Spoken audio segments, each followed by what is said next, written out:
Dear students, welcome to my YouTube channel rainbow social study. Rainbow social study में आपका स्वागत है। आज मैं 10वीं कक्षा के सामाजिक विज्ञान समकालीन भारत भाग 2 पाठ 3 जल संसाधन का प्रश्न उत्तर बताऊंगा। पाठ 1 संसाधन एवं विकास, पाठ 2 वन एवं वन्य जीव संसाधन का लिंक आपको डिस्क्रिप्शन में मिल जाएगा। आइए वीडियो को शुरू करते हैं।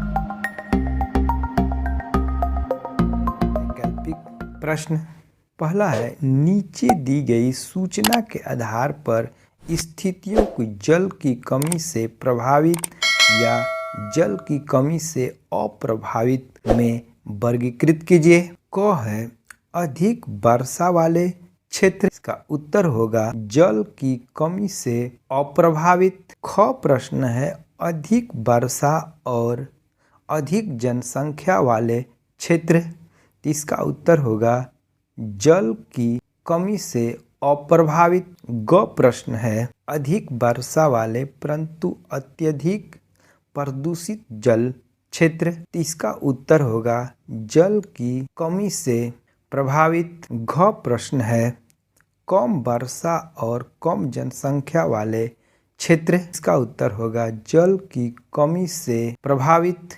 दूसरा प्रश्न है निम्न में से कौन सा वक्तव्य बहुउद्देशीय नदी परियोजनाओं के पक्ष में दिया गया तर्क नहीं है, इसका उत्तर होगा ग बहुउद्देशीय परियोजनाओं से बृहद स्तर पर विस्थापन होता है और आजीविका खत्म होती है। तीसरा प्रश्न है यहाँ कुछ गलत विकल्प दिए गए हैं, इसमें गलती पहचाने और दोबारा लिखें। क है शहरों की बढ़ती संख्या, उनकी विशालता और सघन जनसंख्या तथा शहरी जीवन शैली ने जल संसाधनों का सही उपयोग में मदद की है, इसका उत्तर देख लेते हैं। शहरों की बढ़ती जनसंख्या, उनकी विशालता और सघनता जनसंख्या तथा शहरी जीवन शैली ने जल संसाधन का दोहन किया है।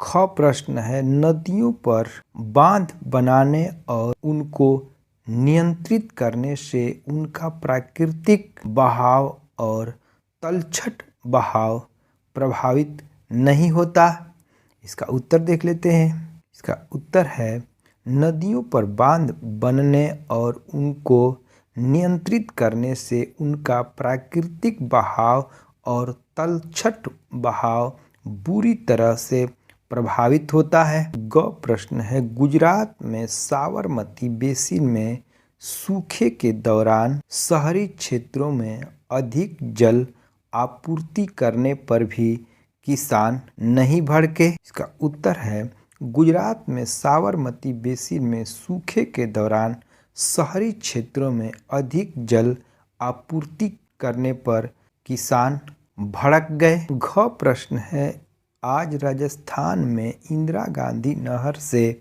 उपलब्ध पेयजल के बावजूद छत वर्षा जल संग्रहण लोकप्रिय हो रहा है, इसका उत्तर है आज राजस्थान में इंदिरा गांधी नहर से उपलब्ध पेयजल के कारण छत वर्षा जल संग्रहण की लोकप्रियता घट रही है। दूसरा प्रश्न है निम्नलिखित प्रश्नों के उत्तर लगभग 30 शब्दों में दीजिए। इसका पहला प्रश्न है व्याख्या करें कि जल किस प्रकार नवीकरण योग्य संसाधन है, इसका उत्तर देख लेते हैं। नवीकरणीय संसाधन ऐसे संसाधन होते हैं जिसका एक बार उपयोग करने के बाद दोबारा उपयोग किया जा सके या जिसका बार बार उपयोग किया जा सके या जिसका पुनः चक्रण संभव है, उसे नवीकरणीय संसाधन कहते हैं। और जल भी नवीकरणीय संसाधन है और इसका बार बार उपयोग किया जा सकता है, जैसे जल ठोस, द्रव और गैस तीनों अवस्था में पाया जाता है और जल का विनाश नहीं होता है, इसलिए जल एक नवीकरणीय संसाधन है। इसका रूप परिवर्तन हो सकता है, लेकिन पुनः इसको उस अवस्था में प्राप्त किया जा सकता है। इसलिए जल एक नवीकरणीय संसाधन है। दूसरा प्रश्न है, जल दुर्लभता क्या है और इसका मुख्य कारण क्या है? इसका उत्तर देख लेते हैं। जिस मात्रा में हमें जल की आवश्यकता होती है, उस मात्रा में जल का उपलब्ध न होना ही जल दुर्लभता है, या इसको जल संकट भी कहा जाता है। और इसका मुख्य कारण है जल का अत्यधिक उपयोग, जल का प्रदूषित होना। तीसरा कारण इसका दे सकते हैं कि वर्षा जल का उचित प्रबंधन न हो पाना। तीसरा प्रश्न है, बहुउद्देशीय परियोजना से होने वाले लाभ और हानियों की तुलना करें।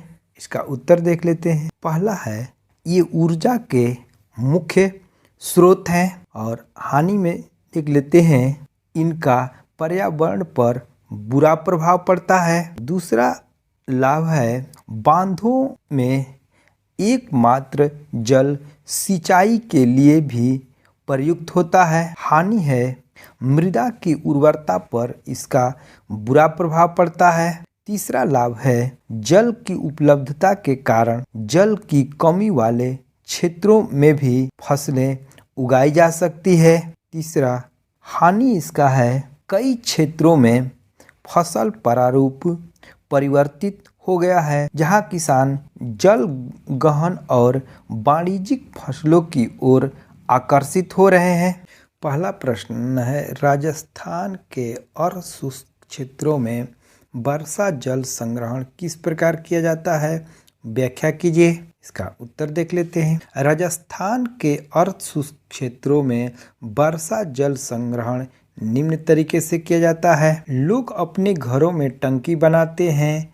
इनमें वर्षा जल का संग्रहण किया जाता है ताकि गर्मी के मौसम में इनका इस्तेमाल किया जा सके। कई जगहों पर आज भी पुरानी बावलियों को साफ रखा जाता है। इनमें वर्षा जल का संग्रहण किया जाता है ताकि गर्मी के मौसम में इनका इस्तेमाल किया जा सके। दूसरा प्रश्न है, परंपरागत वर्षा जल संग्रहण की पद्धतियों को आधुनिक काल में अपनाकर जल संरक्षण एवं जल भंडारण किस प्रकार किया जा रहा है? इसका उत्तर देख लेते हैं। आधुनिक काल में छत वर्षा जल संग्रहण काफ़ी लोकप्रिय हो रहा है। छत की नालियों को जमीन पर या जमीन के नीचे रखी टंकी से जोड़ा जाता है और इससे वर्षा का जल नालियों द्वारा टंकी में जमा होता है और टंकी के जल को परिष्कृत करने के बाद इस्तेमाल किया जाता है। कुछ लोग टंकी के जल को जमीन में रिसने देते हैं ताकि भौम जल का नवीनीकरण हो सके। इस तरह से सालों भर जल की उपलब्धता बनाए रखने में मदद मिलती है। यदि वीडियो पसंद आए तो वीडियो को लाइक करें। यदि इस चैनल पर नए हैं तो चैनल को सब्सक्राइब करें। पुनः मिलते हैं अगले वीडियो में, तब तक के लिए धन्यवाद।